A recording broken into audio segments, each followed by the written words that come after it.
You meet someone for the first time, and within minutes, something about them bothers you. You can't name it, you can't explain it, but the irritation is immediate. Or someone says something harmless, and you feel anger rise up faster than you can understand. The reaction surprises even you. You tell yourself it's about them, their tone, their attitude, the way they carry themselves. But what if it isn't? What if the person triggering you is actually revealing something about yourself that you've been unwilling to see? What is a trigger, really? We use the word trigger loosely, as if it's just another way of saying someone annoyed us. But psychologically, a trigger is something more specific. It's not just discomfort, it's activation. When someone triggers you, your nervous system reacts before your mind catches up. The feeling is immediate, visceral, disproportionate to what actually happened. And that's the key: the disproportion. If someone crosses a clear boundary, disrespects you, lies to you, harms you, your anger makes sense. It's a response to something real. But when the reaction feels too big, too fast, too emotional for the situation, that's when something else is at play. That's when the trigger isn't really about them. It's about what they've activated in you. Something unresolved, something you've kept hidden, something you've learned not to look at directly. And the mind, in its own quiet defense, projects it outward onto them. The shadow. Carl Jung called it the shadow, the parts of yourself you've disowned, rejected, or never fully integrated. These aren't necessarily bad parts.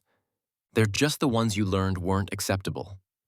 Maybe you were taught not to be angry, so you buried your anger. Maybe you were told not to be too much, so you learned to shrink. Maybe you were shown that needing others was weakness, so you became self-reliant to the point of isolation. Whatever it was, those parts didn't disappear. They just went underground. And the thing about the shadow is that it doesn't stay quiet. It finds ways to surface. Not consciously, not directly, but through projection. When you see someone expressing a trait you've rejected in yourself, something inside you reacts. Not because they're doing anything wrong, but because they're doing something you've told yourself you can't do. They're loud, and you've learned to be quiet. They're confident, and you've learned to doubt yourself. They're unapologetic, and you've spent years apologizing for taking up space. And watching them do what you've forbidden yourself to do stirs something uncomfortable, something you don't want to feel. So instead of feeling it in yourself, you project it onto them. You judge them. You feel irritated. You tell yourself they're too much, too loud, too arrogant. But really, you're reacting to the part of you that wishes it could be a little more like that.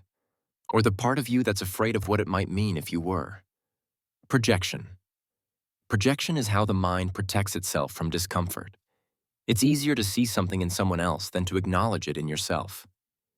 Easier to be annoyed by their selfishness than to admit you've been suppressing your own needs. Easier to judge their emotionality than to face how much you've been holding in. The mind shines a light outward so it doesn't have to look inward. And it's not deliberate. It's not calculated.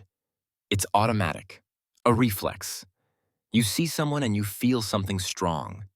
Irritation, judgment, discomfort.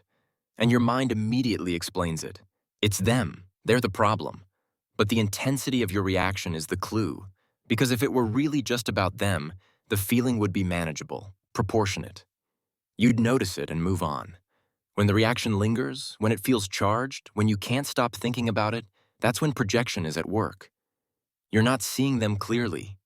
You're seeing a reflection of something you carry. And this happens in both directions. Sometimes you project the traits you've rejected, the anger you won't let yourself feel, the confidence you've been taught to hide, the selfishness you've been told is wrong. But sometimes you project the traits you long for, the freedom you wish you had, the boundaries you haven't learned to set, the ease you can't seem to access.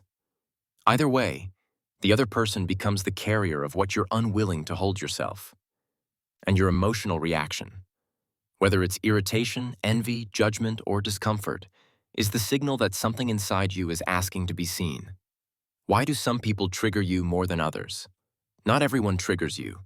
Some people you can be around without much internal reaction. Their traits, their energy, their way of being in the world, it doesn't activate anything. But then there are others who set something off almost immediately. Why?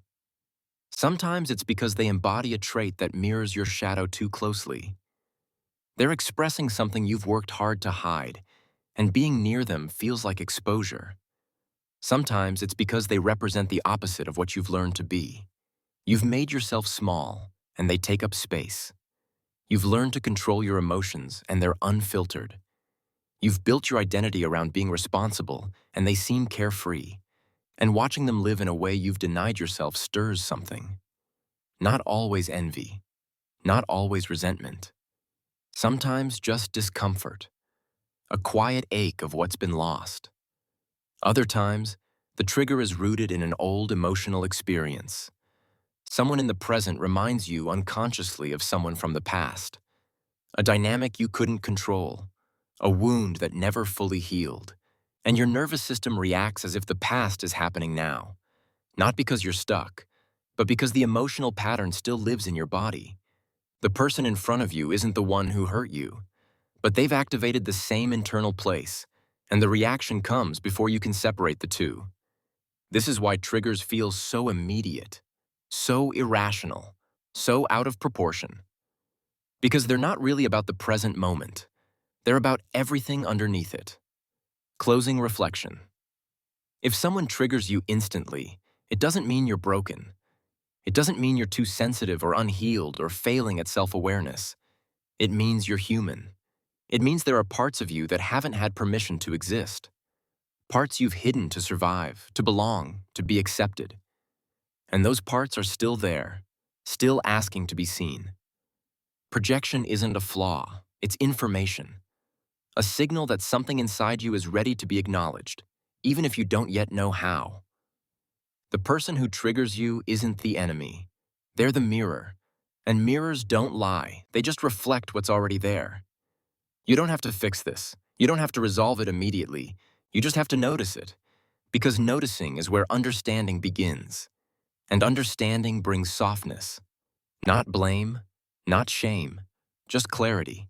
The kind of clarity that lets you see yourself and others a little more gently.